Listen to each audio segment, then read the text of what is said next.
Hari ini aku akan menceritakan tentang peristiwa yang sangat memilukan yang terjadi di Sidoarjo. Ya, benar saja Sidoarjo sedang mengalami duka yang begitu mendalam, di mana tepatnya pada tanggal 29 September 2025 terjadi insiden bangunan untuk pesantren itu ambruk ya. Di mana pesantren tersebut yang bernama Pesantren Al-Gojina yang letaknya di Buduran itu mengalami insiden yang sangat memilukan. Bangunan dengan 3 lantai tersebut ambruk tiba-tiba tanpa diketahui sebabnya. Namun, usut punya usut, ternyata ada beberapa cerita yang menceritakan bahwa bangunan tersebut telah dikerjakan kurang lebih dari 10 bulan.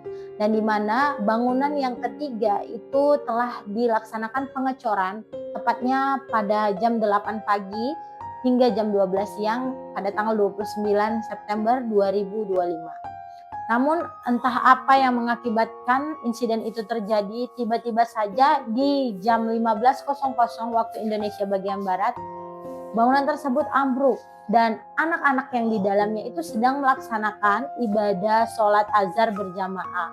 Kurang lebih dari 100 orang itu terjebak di dalam bangunan yang reruntuhan itu. Awal mulanya masyarakat mendengarkan suara hentuman yang begitu keras di dalam lingkungan tersebut dan sehingga warga berkeluaran dan berhamburan melihat ke lokasi. Dan betapa syok dan histerisnya mereka melihat bangunan yang 3 lantai tersebut telah rata dan ambruk. Kemudian warga pun melaksanakan pertolongan pertama secara mandiri di mana mereka ikut mengangkat beberapa reruntuhan untuk menyelamatkan anak-anak santri tersebut. Naas, tidak semua santri dapat terselamatkan. Mereka pun mulai menelpon beberapa bantuan, mulai dari relawan, tentara, polisi datang ke lokasi untuk memberikan evakuasi.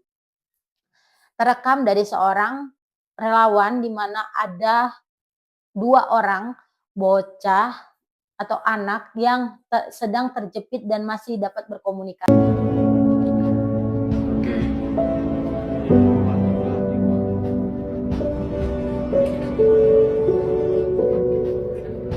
Awas, awas, jangan sampai kena naik kan. Nanti air minumnya jatuh.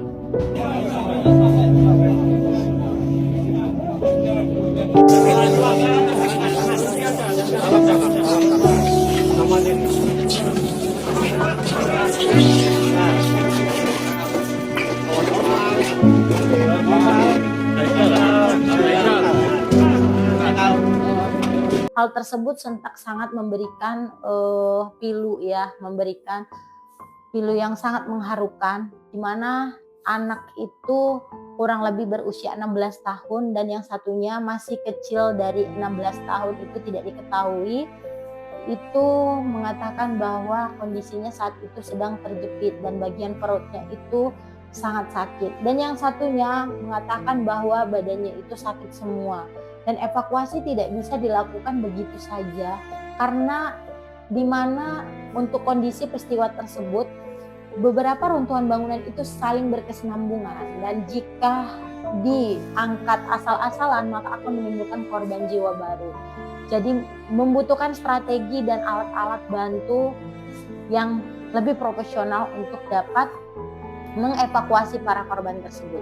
Di mana anak yang sedang berkomunikasi dengan relawan tersebut diketahui bernama Yusuf dan Haikal. Yusuf berusia 16 tahun dan Haikal tidak diketahui berapa usianya, namun mengeluhkan badannya sakit semua, sedangkan Yusuf mengeluhkan bahwa hanya bagian perutnya saja yang terjepit.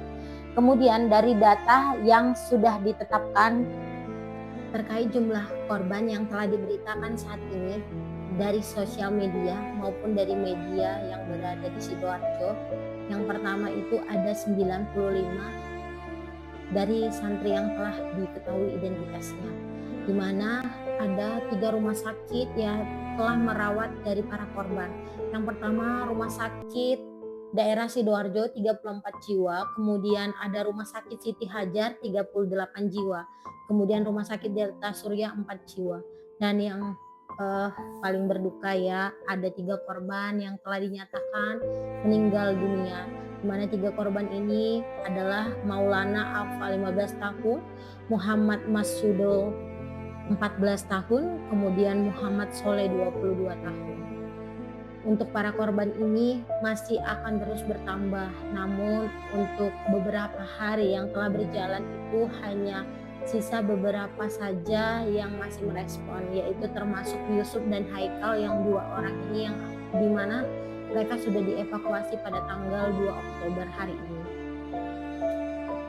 Untuk itu marilah teman-teman kita mendoakan semoga peristiwa ini tidak terjadi lagi. Mungkin ini untuk story yang bisa saya sampaikan pada hari ini.